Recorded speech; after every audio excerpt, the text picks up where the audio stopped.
All right, welcome everybody to another episode of the Inside In Tennis podcast on the Believe Network. A lot of great content on Believe. Mitch Michals here.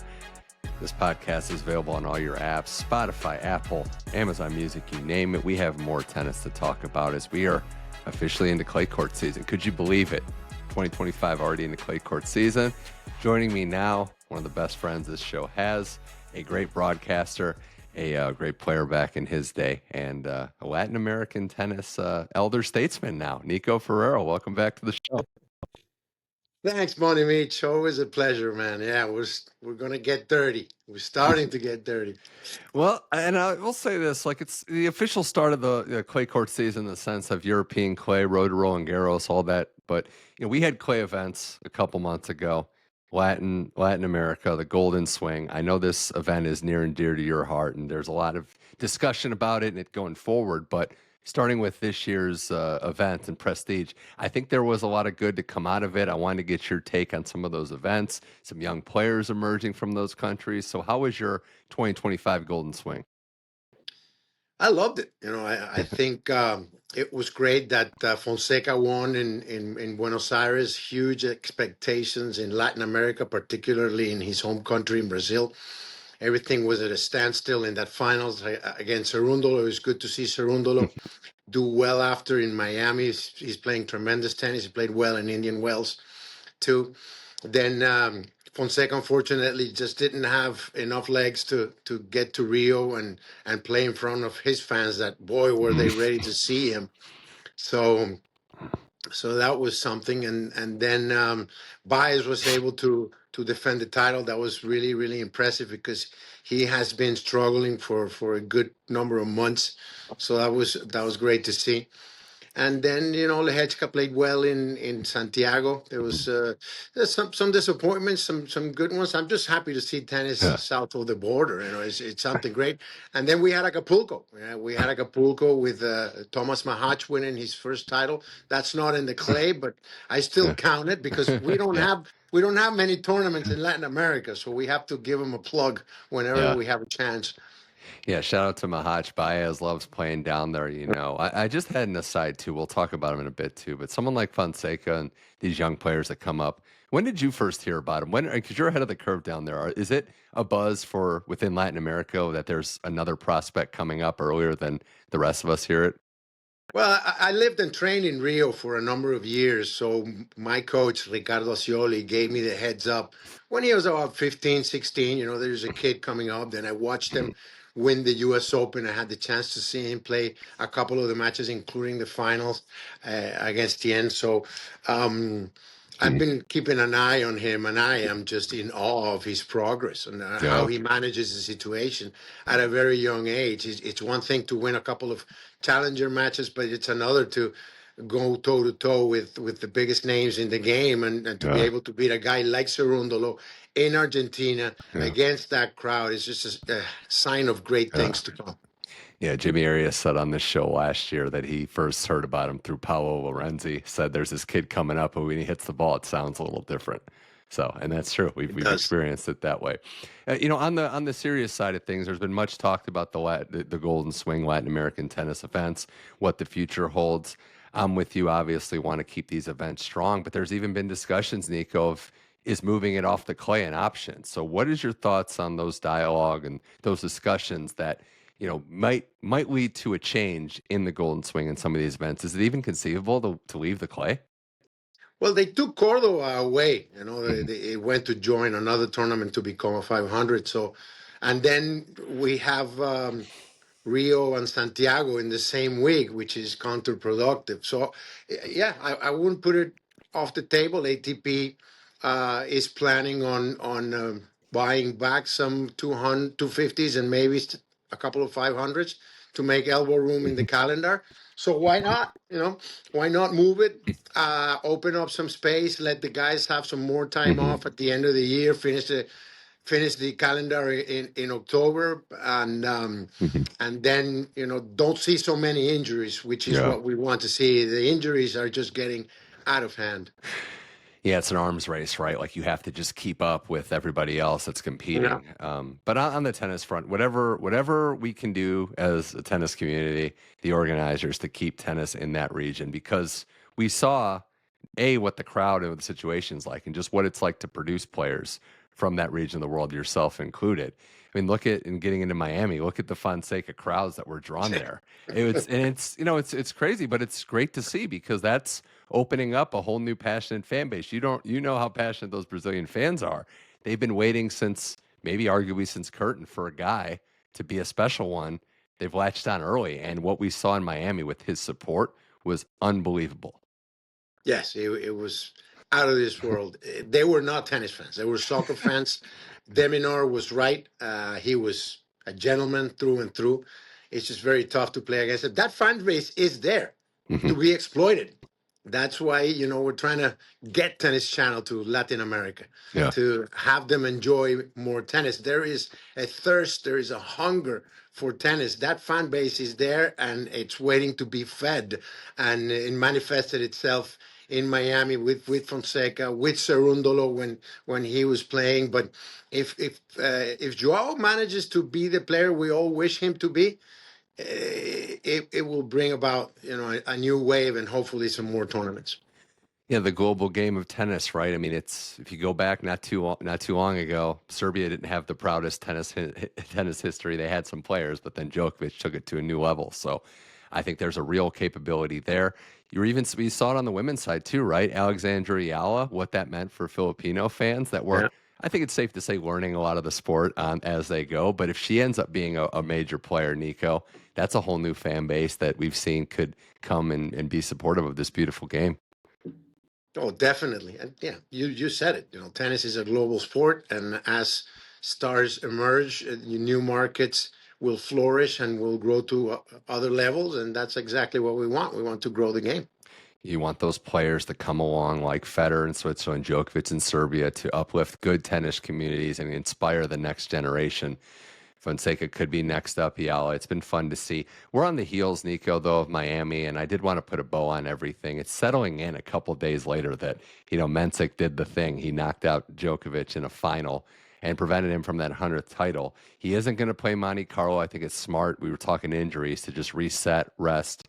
He didn't even have direct entry into Monte Carlo, which is funny in and of itself. But for Mensik, I mean, this next step's going to be huge for him. But what we saw, how he served and how he handled big moments, 7 for 7 on tie breaks, this is going to be something to watch, right? We have a next generation guy who has 1,000 title under his belt, has beaten one of the premier players. He's going to be coming in with a lot of momentum into the clay. Yeah, they don't talk enough about Mensik, but I guess that has changed in the last few days. And he definitely has the game that can transfer very well to the clay. He's a physical specimen at 19. You stand next to the guy, and he's just like a Hulk. So he hits a very, very heavy ball, and then he's not afraid of the big moments. That serve of his just came through tremendously. I think that was the key. He was more consistent with the serve during the 2 weeks of Miami. So yeah, we're in the tennis world. We're all looking forward to see how he transfers to the clay, and how high can he get before the next major, and that's the next step for him, contending in the big ones. Did you believe that story that he almost didn't play? That he said he was banged? I mean, and right from experience, there's times when you're on the verge, right, where should I pull out? Should I not? We'll see. Okay, maybe I'll just try to get through one match and see. Normally, it doesn't end with you beating the greatest player of all time, but he was on the verge of pulling out and then wins the whole thing. Remarkable. And it was cool that he gave props to Alejandro Reznikov, who's been one of the top premier trainers on the tour for ages. And Alejandro, he's very humble, very secretive. He will never tell you what a player's injury or situation is, ever. I respect that, but we've been good friends, and it was great to see him noticed. And it was cool of Mensik. He made me a fan right there and then. Isn't it great also just how gracious, and I know he's been scrutinized, like you win a lot, you're at the top a lot, you're going to be scrutinized, but just how gracious Novak is in defeat. I know he always understands that the moment is about the winner, and he does his best. Rafa and Roger were like this too, but you don't want to take away from the winner. But Novak is just the best at understanding, look, it's Mensik's time. I'm going to be gracious in defeat and really let this kid have the spotlight. Well, definitely. I think he came after two guys like Rafa and Roger that kind of instilled that in him. Maybe he was not like that the first half of his career, but I think he's gone a long way. And yeah, definitely, he's a student of the game, a lover of the game, and Novak Djokovic has certainly come a long way, and he's become the GOAT. Yep. What did you see in that Miami run from him going into clay? Because the loss is going to sting, 100 titles, it's on the verge. But first run he's had really in a long time, looked very good, serving as good as ever, literally. What have you seen from Novak in that Miami run that makes you think, okay, clay court season, chance at another major is on the upswing? I saw great tennis in the previous rounds to the finals. The finals, it was just tough to play against Mensik serving like that. But and Novak clearly diminished physically.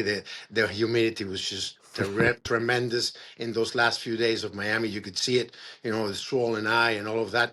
I don't think he was 100% there. But I was pleasantly surprised to see that he still has it. I saw him play 2 matches and they were flawless. I mean, this guy he's at the top of his game still. So yeah, expect him to come in as a favorite any week he chooses to play. I was surprised people were not naming him coming into the tournament as much as they should have. Yeah, and going into clay, right, Monte Carlo, he ramps up. I mean, this is how he's been right into the major season. Monte Carlo, where I think he lived or still lives, has been his historically worst tournament. But isn't that the key to watching Novak, right? Every step he'll probably get a little better peaking in Roland Garros. He loves a challenge. We own that. The bigger the challenge, the better he rises to it. So yes, he's had some historic losses. I remember one against Dan Evans, man, a couple of years ago, like 4 years ago or something. That he just wasn't in the right frame of mind. So yeah, that's going to be a challenge. He would love to win another big one, especially 1,000 coming into the next major. And I think he likes the underdog role a little bit. I think he does too. But again, props to Mensik. First title was a Masters 1000. Women's champ, as we mentioned on the last show here, Aryna Sabalenka, gets it done. Her big title this year so far. And also the stat that came out, Nico, she has, in the rankings, she has over 10,500 points, a clear and unassailable number one. There's only been 3 players in the last decade to get to that point total. So she's been the best player consistently. No one's really been in her league.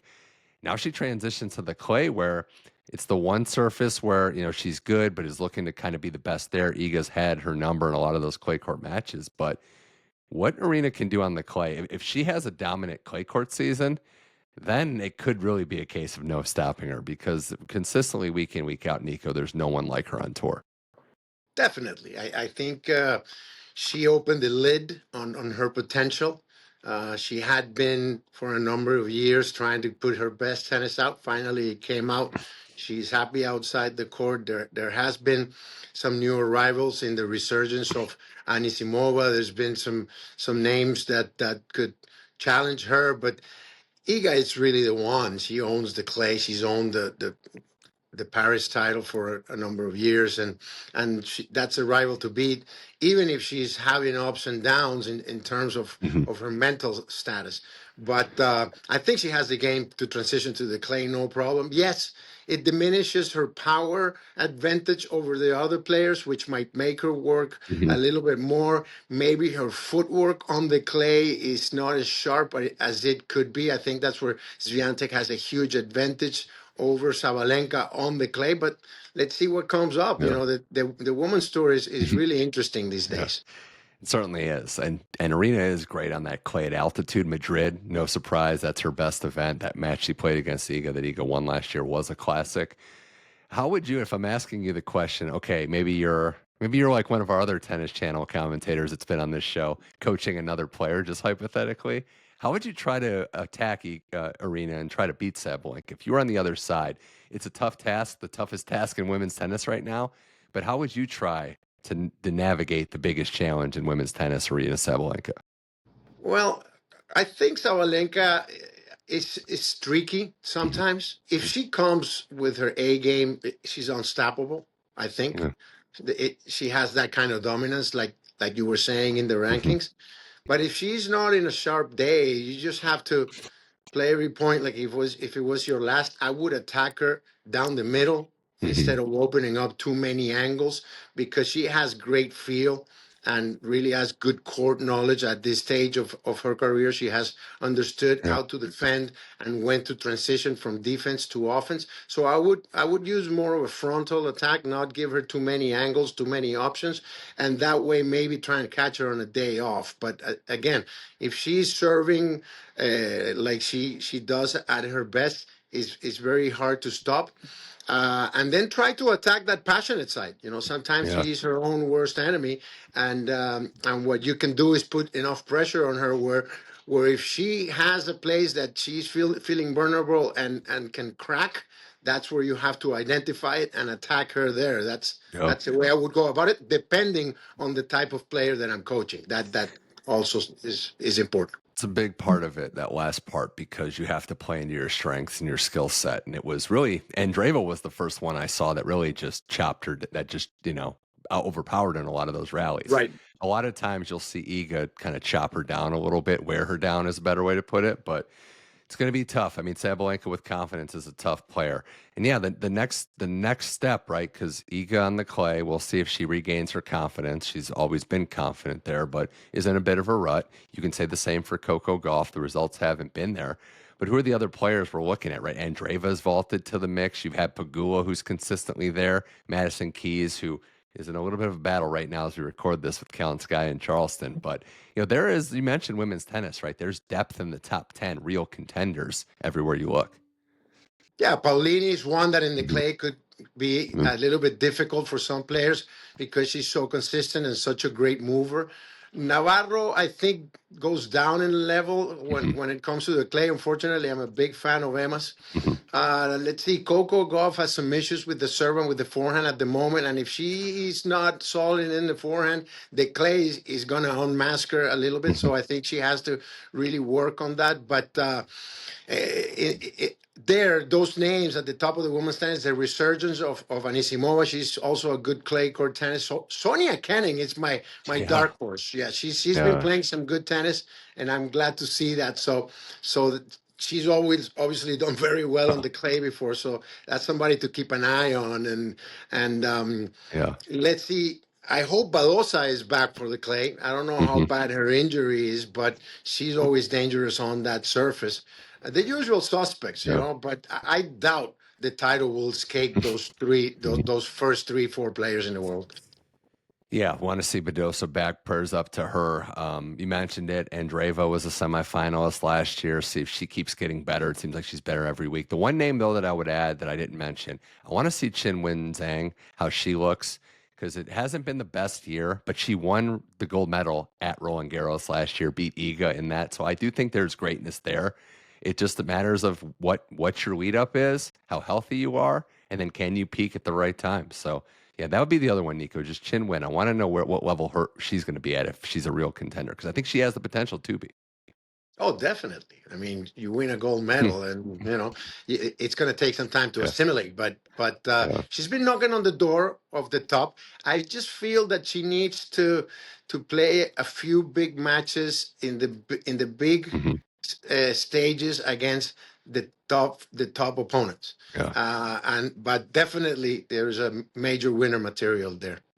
We got more with Nico Pereira here on the Inside in Tennis podcast. We're going to go around the horn talking tennis news and notes. The clay season in the States is 1 week where the women are in Charleston, the men are in Houston. Before we get to that, though, I did want to get your thought on something that came to our attention earlier in the week, but we're getting a new coach for Andrey Rublev, and his name's Marat Safin. So they were working together in Barcelona. We got the pictures of them on the practice court. I'm a Rublev fan. I like watching him play. I would like to see him, for the sake of himself, keep it together on court more. Do you think this Safin pairing can do that, can bring out the best and maybe get Rublev over the hump? I hope so. I'm a big fan of Rublev, of his whole team. Fernando Vicente has been a friend forever. And I think that Fernando is still in the team. They just brought in Marat in order to help him in the mental side, which is where Rublev has been left wanting. And he's mentioned a few weeks ago that Marat helped him. So maybe they convinced him to come on board. to be a presence in the box, maybe hold off the craziness a little bit, the passion. Yeah. I hope so. Certainly hope so. I'm just happy to see Marat back on the circuit. He's one of the credits to our sport. And let's see what he brings to Andre. Andre is a very basic player. He's just a great ball striker. But I feel that in terms of variations, that of sometimes pulling off the plan B instead of sticking with plan A, that's the reason he has not been past the quarterfinals in the majors. Once he gets to the last 8, he needs that bit extra, and he has not been able to find it. Do you think, I mean, whether it's Safin or other means, just working on that second serve, that's always been an area with him, I thought, like when you get to the level, and he's, the consistency's been great, like top 10 all these years in a row, I think 6 or so, but he plays against a guy like Sinner, a guy like Alcaraz, Novak, obviously, and they just tee off on that second serve. That's one area, Nico, I'm not sure what he can do, but I think that would be an area where I would try to improve. Yes, there is 2 Achilles heels to his game. His defense is not as good as his offense. That's true, but he can defend and he's improved. But his second serve and his inside the paint game. Right. If I'm coaching against Rublev, I'm bringing him in. I'm throwing short, low balls, not letting him tee off, and that second serve, it's a matter of confidence, I think. Yeah. He has a decent enough first serve. Why not chance hitting a couple of double faults here and there, but don't let the big guys beat you on your second serve. It's just something that I've talked over with Fernando, or I mentioned it to him with all due respect. But yes, he has maybe a top 20 serve and a top 100 second serve. It's just too big of a difference. And the unfortunate thing is, from being out there and competing, right? When you have the mental, issues, outbursts, let's say, the opponents know that. They know that going into the match. They know it's there, and they know, okay, let me just stay in the fight. Even if I'm down early, I can get under this guy or girl's skin. That's there, and that's what they're looking for as well. So that's going to be a tough obstacle for Andre or players that struggle with that. Well, definitely. He's been out there a long, long time. So not only the players, the whole locker room and the whole stadium knows that this guy can blow up at any given moment, and that's part of the reason a lot of people follow this guy. That's just who he is, and we need to enjoy who he is. He's a fiery guy. He's so quiet and gentle outside. I serve in the player committee with him, and he's funny. He's very, very relaxed. But on the other hand, when that 2-headed monster comes out, he's scary. You don't want to be around that guy. No. Well, we wish him the best. I love seeing Safin back in the game. We'll see where that goes. These events right now, by the way, the Charleston events for the women in particular, I was looking at this field, right? This is as loaded as I can remember. I've been at Tennis Channel a while. I know you have too, but the player field this year for Charleston was just phenomenal. A lot of the game's top players, not just the Americans, although they're the ones that seem to be doing well as we reach the quarterfinal stage. But Nico, it's a testament to not only the players wanting to get better, but this facility and this event, like it really does bring out the best players, top players want to be here. Well, definitely. The best players usually go finish Miami, win or lose. Miami's not a bad town to be in for a couple of extra days, and they go early to Charleston. They treat them like queens, like they deserve to be treated over there. They do a great job. It's a fun week. And why not? What are you going to go and play? There's a lot of Americans doing well. There is a lot of the good European players that also stay, and it's understandable. It's the U.S. clay courts, the same thing that's happening in Houston. So very understandable and commendable that they do such a great job. Yeah. Danielle Collins, defending champ, beat Ostapenko today. See if she can bounce back. She just loves it there. She loves being in Charleston. And then the other name, before we get to some of the other contenders, Nico, you mentioned Kenin. Kenin destroyed Belinda Bencic. That was like a whoa moment. It felt like for the first time in a while, okay, there's that Kenin we remember from a couple of years ago. I've called a couple of her matches in the last month, and she's really surprised me. I've kind of followed her curve because to me it's a bit surprising how she could be so dominant, and then all of a sudden, without injuries that were mentioned, losing some matches that just have no explanation. So I'm happy to see her back. I just see that she's a little bit more relaxed. The relationship with the dad hopefully improved while she's playing, because it's great when she's not. And we all wish her the best. So she is a contender. And let's see what happens in the next round. We have quarterfinals coming up. She gets Kasatkina, who's handling, the nationality change we talked about. Yeah. A commendable decision. It's a lot though, and it's just on the status, Nico, of as a tennis player. Outside world stuff, decisions you make in your personal life, that can be hard, right, to balance. Like, you still have a job to do, and that beat some of the best tennis players in the world. So props to her so far for compartmentalizing it very well. Well, she has 100 pounds off her shoulders, so expect good things to come from her. I think she feels relieved. She feels liberated. And with that flowing game that she has, that's big. She needs to be creative. She needs to be happy. And I think representing Australia will go a long way towards that. And I wish her the best. So you got Keys playing right now. Pagula is playing Collins tomorrow. 5-0 for Jessie against Danielle. So that's a matchup that she's just enjoyed. And one quick one. How do you think the Navarro Anisimova match tomorrow will go? Head-to-head toss-up there. Two good players and two players that are gunning for not just that win, but for the whole tournament. Well, Navarro played a weak first set against Kruger and then rebounded really well. She's a fighter. She's playing at home. But if Anisimova plays her game, I think, especially on this surface, she has a big advantage.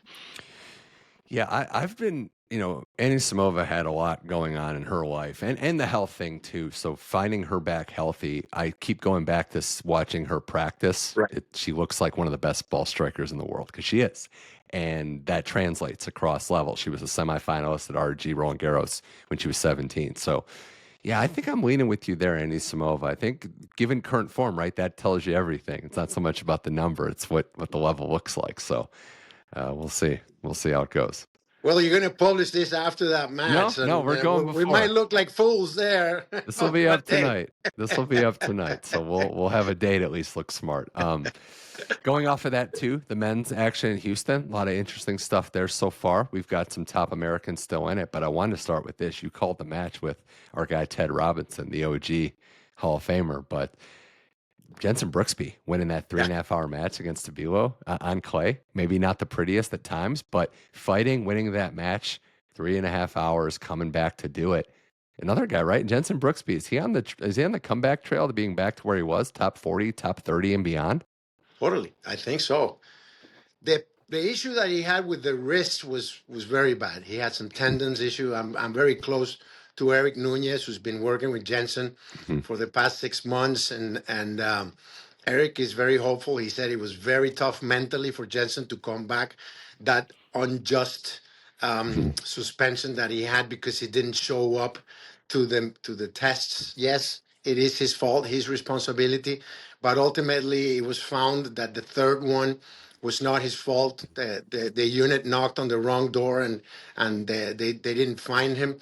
But to be out of the game for so long, remember, he's only came back 4 months ago. So, and to play at this level, to compete like that, yes, Tabilo got tight, very, very tight, but still, he was up a set and a break, easily playing better than Jenson. Then he came back and got a break in the third, and then served for the match, could not move, then went up in the tiebreaker 6-2 or 6-3, and he just went, he was paralyzed. But yes, if you look at it from the Brooksby perspective, it's a giant leap forward. Tabilo is going to think about this one for a long, long time, but kudos to the American, to Brooksby, for coming back in this one. Let's see how he does in the next one. I believe he has Paul. Mm-hmm. Yeah, I think so. So that would be interesting. Actually, Colton Smith has Paul. That was the next guy on my list, was the guy Colton Smith. Colton, wow. Colton Smith, right? That was impressive. So we called the Queen match, the first round, and it was very impressive, beating Jordan Thompson, a quality opponent, a high quality opponent. Right. And then comes this guy. He's only 21, still in college. He has it all. He's such a natural athlete. Tommy Paul commented that they trained together with Quinn, with JJ Wolf in Florida, and the physical workouts. He said that this Colton Smith guy was a beast, and I believed it yesterday. Wow, what a physical specimen. He has it all. First serve, the second serve bounces super high, forehand, backhand defense. Yeah. He's ready. I was very impressed. So senior at Arizona, right? He goes to Yep. Newell's, qualifying, gets through, wins a match.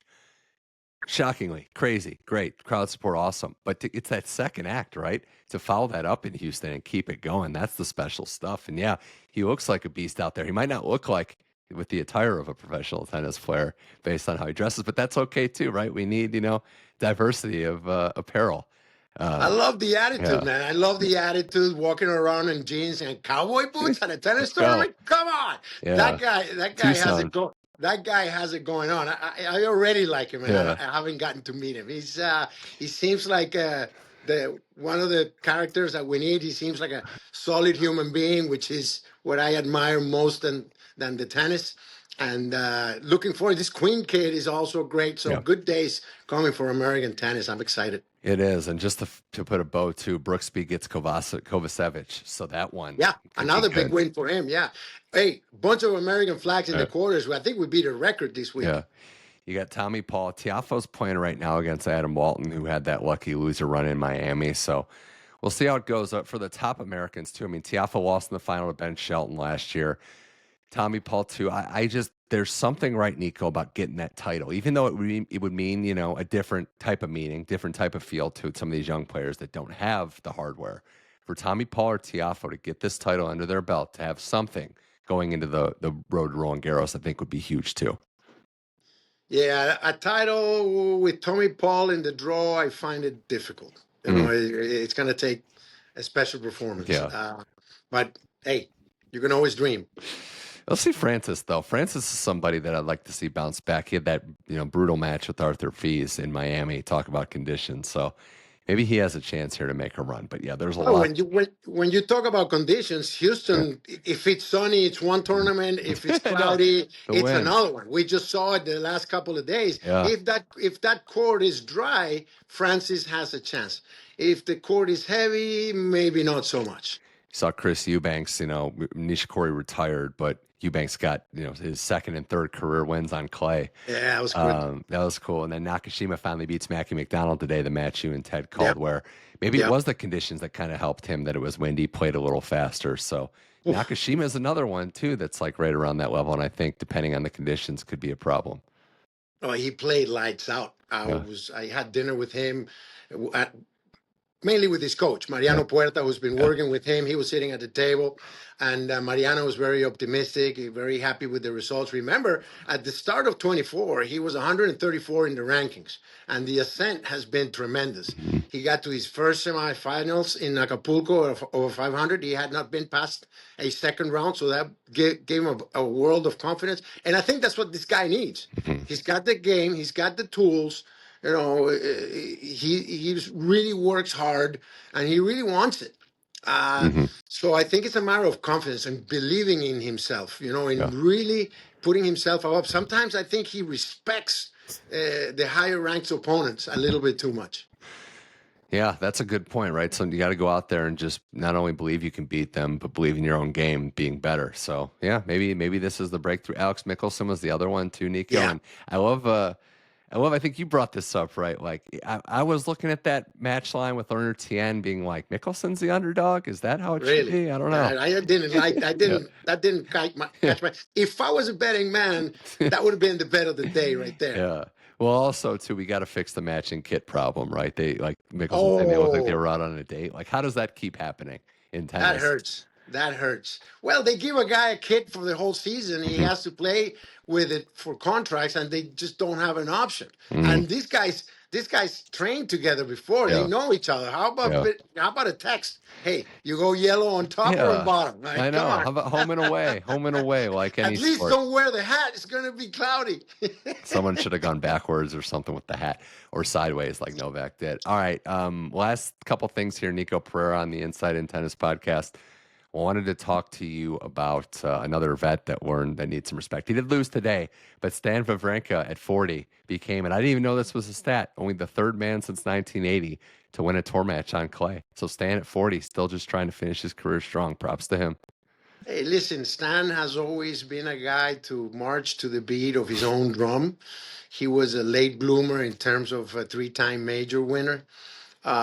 He's always done things his own way, and you have to respect him, and admire what he's trying to do, and enjoy, whatever time we have left of him in the game. He's been a giant of the game in an era that it's filled with giants, and I just enjoy it. He was very close up a set, and with a chance to close it out, but Pedro was just a bit too strong. And after he lost that second set, I think his level dropped a little bit, and that was enough to get run over.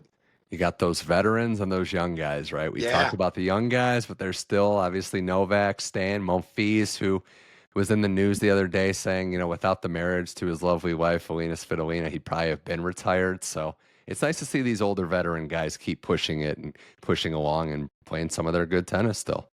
I keep inviting Gael to go to Latin America. One time I had him signed, and it was when he had the foot problem, and he couldn't come back in time. And then, he's just too comfortable. His wife is too nice. They have the baby. So it's a long way to travel. But I'm going to keep trying, Gael. I'm going to keep trying. And how popular he would be. I'm assuming, right? I'm going to go out on a limb and say he'd be very popular in Latin America like he is everywhere. He is very popular. They just want to see him. Yeah. What a showman, and what a great tennis player, too. Nico Pereira, this is fun. The last thing, Monte Carlo starting up soon. Yeah. Is it fair to say maybe the best scene for tennis in the world? I mean, there's a lot, but playing in the Principality on the water, it's pretty tough to top. Well, Ted Robinson keeps going on about it. He's never been to the tournament. I keep telling him, hey, grab a plane, man. Come on. What's stopping you? What's stopping you? Not only that, right now it's going to be the only Masters 1000 that's going to last a week. So it's a feast. It's going to be a feast of great players. My good friend Liv Sharas is going to be working in it. I'm sure he's going to be enjoying the early hours. But looking forward to Monte Carlo. Always a classic, and a good heads up to see who is feeling well going into the clay court season. What this 1 week tournament gives us is a great qualifying field. That's like a 250 plus event. It gives us great matches starting on Monday and Sunday even. And we'll see who steps up, right? Last year it was Tsitsipas, who's won it 3 times. And what happened last year was it vaulted his season up a little bit. Who's going to make that move? I could see him doing well. Does Carlos respond well? He's somebody too, Nico, and it's a good place to finish on is Carlos. With Sinner out, with some of these young guys stepping up, with Novak still looking for his first title of the season. Let's see if Carlos snaps back into it, because there's been some uneven play recently. We also know just how great and wonderful he could be on the clay. So I'm curious to see how he responds to the change in surface. You and the rest of the tennis world, this guy has become an enigma. He's become, he was a young phenom for the last couple of years. Then he became a major champion several times over. And now everybody, as we did with the big three, expecting great results consistently. And, right now there's a little doubt, not only in his mind, but in the mind of his opponents. They think he's beatable. So, that's the magic of tennis, and that's what we look forward to watching.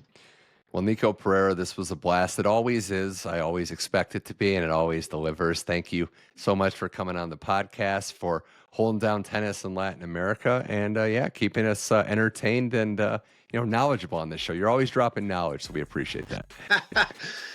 All right, man. Thank you for having me. My love to the public, and enjoy the clay court season. We certainly will. That was Nico Pereira. This was the Inside in Tennis podcast. We are available on all your platforms, so just go to Spotify, Apple, iHeart, Amazon Music, wherever you get your podcast. Subscribe so every episode is automatically downloaded. Leave a nice rating, a review, a 5-star rating, of course.